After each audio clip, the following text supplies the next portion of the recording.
ఈ రోజు మన రెసిపీ వచ్చేసి మరమరాలలో పిండి వేసి చేసిన ఈ బ్రేక్ఫాస్ట్ చాలా రుచిగా చాలా టేస్ట్గా అయితే ఉంటుందండి. ఈ బ్రేక్ఫాస్ట్ వచ్చేసి ఇంట్లో వాళ్ళందరికీ నచ్చుతుంది. అంత టేస్ట్గా అంత సాఫ్ట్గా అయితే ఉంటాయండి. ఇంకెందుకు ఫ్రెండ్స్ ఆలస్యం, ఎలా చేయాలో ఏంటో అనేది వీడియోలోకి అయితే వెళ్ళిపోయి చూద్దామా మరి. ఇంకా ముందుగా అయితే స్టవ్ అయితే ఆన్ చేసుకొని ఒక బౌల్ పెట్టుకొని అందులోకి ఒక 2 గ్లాసులు వాటర్ అయితే వేసుకున్నాను. ఈ వాటర్ వచ్చేసి మనకు బాగా బాయిల్ అవ్వాలి. ఇంకా మనకు వాటర్ అయితే చూడండి బాగా బాయిల్ అవుతుంది కదా. ఇప్పుడు స్టవ్ అయితే ఆఫ్ చేసుకోవాలి. ఒక బౌల్ తీసుకొని ఇప్పుడు ఇందులోకి 2 కప్పుల దాకా మరమరాలు అయితే వేసుకోవాలి. చూడండి ఇంకా 2 కప్స్ అయితే వేసుకున్నాను కదా. ఇంకా ముందుగానే వాటర్ అయితే మనం బాగా మరిగించుకున్నాం కదా. ఈ వాటర్ని అయితే వేసుకోవాలి. బాగా ఇలా మునిగే వరకు వేసుకోవాలి. ఇలా వేసుకొని బాగా ఇలా స్పూన్ తోటి బాగా ఇలా కలిపేసుకుందాం. ఈ వేడికే మనకు మరమరాలు అనేది ఒక 2 నిమిషాల్లోనే బాగా సాఫ్ట్గా నానిపోతుంది. ఇంకా మనకు ఒక 2 నిమిషాల తర్వాత అయితే బాగా సాఫ్ట్గా నానాయండి. ఇప్పుడు ఈ వాటర్ అన్ని వంపేసుకుందాం. ఇంకా ఇలా స్ట్రైనర్లో అయితే ఉడబోసుకున్నాను చూడండి. ఇంకా చూడండి ఒక 2 నిమిషాలకి ఇలా బాగా మెత్తగా సాఫ్ట్గా నానిపోయినాయండి మనకు ఈ మరమరాలు అయితే. ఇంకా చల్లారిన మరమరాలను ఒక జార్ అయితే తీసుకొని ఇంకా ఈ జార్లోకి అయితే వేసుకుంటున్నాను.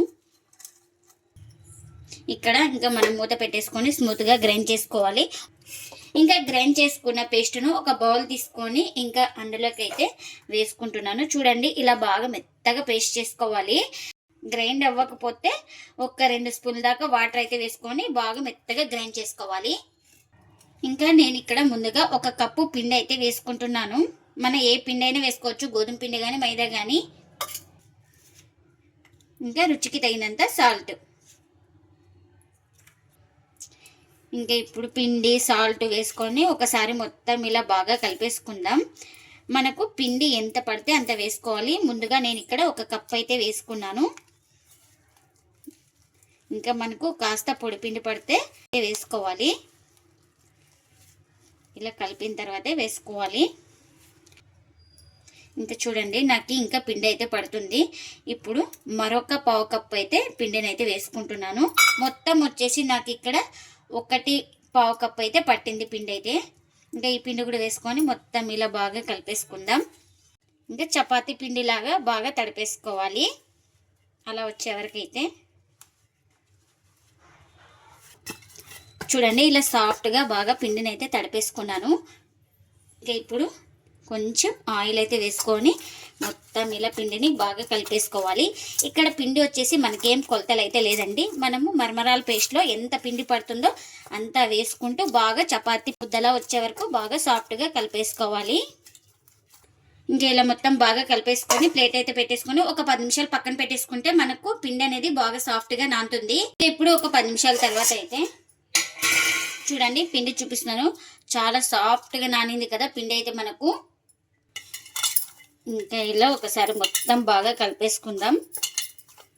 ఇలా బాగా కలిపేసుకున్న తర్వాత ఇంకా నేను ఈ పిండిని అయితే 2 భాగాలుగా డివైడ్ చేస్తున్నాను. ఇలా ఇంకా డివైడ్ చేసుకున్న తర్వాత ఎక్కడ క్రాక్స్ లేకుండా బాగా రౌండ్గా చుట్టేసుకోవాలి ఈ పిండి ముద్దనైతే. ఇంకా ఈ విధంగా అయితే చేసుకోవాలి ఎక్కడ క్రాక్స్ లేకుండా. ఇంకా మనం ఏ దాని మీద చేస్తున్నామో ఇంకా దానికైతే కొంచెం ఆయిల్ అయితే ఇలా అప్లై చేసుకోవాలి. ఇంకా ఇలా ఆయిల్ అప్లై చేసుకున్న తర్వాత ఈ పిండి ముద్దను అయితే తీసుకొని ఇలా లైట్గా ప్రెస్ చేసుకోవాలి. ఇంకా మనం ఇప్పుడు కర్రతో వీలైనంత పలుచాగా రుద్దుకోవాలి. ఇక్కడ చూపిస్తున్నాను కదా ఈ విధంగా.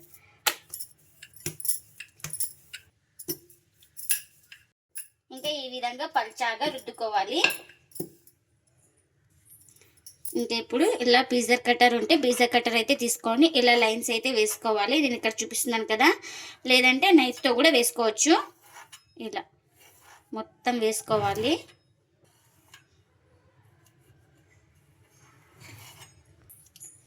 ఇంకా చూడండి ఇలా బాగా కట్ చేసుకున్నాను కదా. ఇలా మొత్తం ఇలా ఈ సైడ్ వచ్చే వరకు ఇలా అనేసుకోవాలి. ఇక్కడ నేను చూపిస్తున్నాను కదా వీడియోలో ఈ విధంగా బాగా చుట్టేసుకోవాలంతా దగ్గరగా అనేసుకోవాలి. చూడండి ఇంకా ఇలా దగ్గరకు అనేసుకున్న తర్వాత కొంచెం ఇలా అనేసుకోవాలి. ఇలా అనేసుకున్న తర్వాత ఇంకా దీన్ని 3 భాగాలుగా అయితే డివైడ్ అయితే చేస్తున్నాను నేను ఇక్కడ. చూడండి కరెక్ట్. ఇంకా 3 భాగాలు అయితే ఇలా డివైడ్ చేసుకొని ఇంకా ఇలా తీసుకొని చేయితోటి ఇంకా ఇలా నేను చూపిస్తున్నాను కదా ఇలా ఫింగర్కి అయితే అనేసుకోవాలి. ఇంకా ఇలా ఫింగర్కి అనేసుకున్న తర్వాత ఇంకా ఇక్కడ ఇలా కిందకి అనేసుకొని ఇప్పుడు ఇలా లైట్గా ప్రెస్ చేసుకోవాలి. చూడండి మనకు ఈ విధంగా ఉంటే బాగా పొరలుగా అయితే వస్తాయండి పరోటా అయితే. ఇంకా ఇలా చేసుకున్న దాన్ని ఒక ప్లేట్లోకి అయితే తీసుకుంటున్నా. ఇంకా ఎన్ని అయితే అన్ని ఇలానే చేసుకోవాలి. ఇంకా ఇలా రెడీ చేసి పెట్టుకున్న దాన్ని ఒకటి ఇలా పెట్టేసుకొని ఇంకా ఇలా కొంచెం లైట్గా ప్రెస్ చేసుకోవాలి ఇలా చేతితోటి. ఇంకా ఇలా ప్రెస్ చేసుకున్న తర్వాత కర్రతో ఇలా రుద్దుకోవాలి. అంత పల్చగా అంత థిక్నెస్గా అయితే ఉండకూడదు, మీడియంగా అయితే రుద్దుకోవాలి. చూడండి ఇంకా మనకు ఈ సైజు ఉంటే చాలు. నేను ఇక్కడ చూపిస్తున్నాను కదా ఈ విధంగా ఉంటే చాలు మనకు. ఇంకా ఇలా చేసుకున్న తర్వాత ఒక ప్లేట్లోకి అయితే తీసుకుంటున్నా. ఇంకా మరొకటి అయితే చూపిస్తున్నాను. మరొక పిండి ముద్దను తీసుకొని ఇలా లైట్గా ఇలా ప్రెస్ చేసుకున్న తర్వాత ఇప్పుడు కర్రతో రుద్దుకోవాలి. మనం దీన్ని ఒకటే డైరెక్షన్లో అయితే రుద్దుకోవాలి.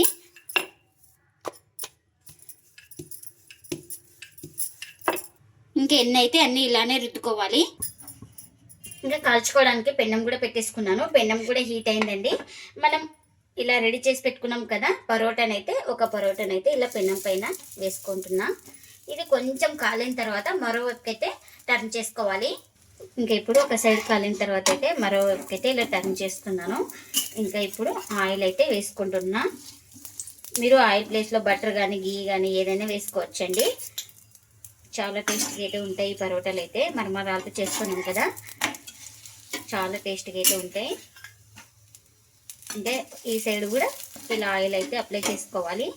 ఇంకా రెండు వైపులా ఆయిల్ అయితే అప్లై చేసుకొని ఇలా అటు ఇటు తిప్పుకుంటూ బాగా ఇలా ప్రెస్ చేసుకుంటూ కాల్చుకోవాలి. అప్పుడే మనకు లోపల దాకా ఈక్వల్గా కాలుతుంది. మంట కూడా మనం మీడియం ఫ్లేమ్లోనే పెట్టుకొని ఈ పరోటాలు అయితే కాల్చుకోవాలి. ఇంకా ఈ పరోటా అయితే రెడీ అయిపోయిందండి. రెండు వైపులా బాగా కాల్చుకున్నాను. ఇంకా ప్లేట్లోకి అయితే తీసుకుంటున్నా. ఇంకా ఇప్పుడు మరొకటి అయితే వేస్తున్నాను. ఇంకొక సైడ్ కాలిన తర్వాత ఇంకొక వైపు అయితే ఇలా తిప్పేసుకుని కాస్త ఆయిల్ అయితే వేసుకోవాలి. మొత్తం ఇలా ఆయిల్ వేసుకొని బాగా స్ప్రెడ్ చేసుకోవాలి.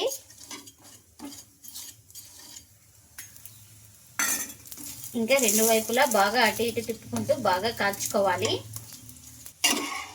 ఇంకా ఇది కూడా రెడీ అయిపోయింది కదా, అన్నీ ఇలానే చేసుకోవాలి. ఇంకా అన్నీ కాల్చుకున్నానండి. ఇలా కాల్చుకున్న తర్వాత ఒక బండ పైన అయితే పెట్టేసుకొని ఇలా చేతితో ఇలా చేసుకోవాలి. ఇలా చేసుకుంటే మనకు ఈ పరోటాలు అయితే బాగా పొరలుగా వస్తాయి.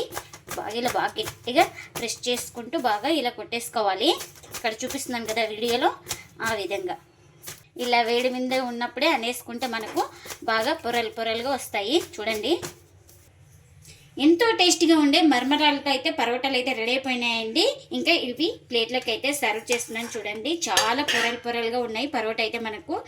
చూడండి ఇలా చేసుకుంటే బాగా పొరలుగా వస్తాయండి ఈ పరోటాలు అయితే. ఇంకా ఈ పరోటాలు వచ్చేసి పిల్లలు కానీ పెద్దలు కానీ ఎవరైనా ఇష్టంగా తింటారండి. అంత టేస్ట్గా అయితే ఉంటుంది. బయట కొనే పని లేకుండా ఇంట్లోనే ఈజీగా చేసి ఇవ్వచ్చండి.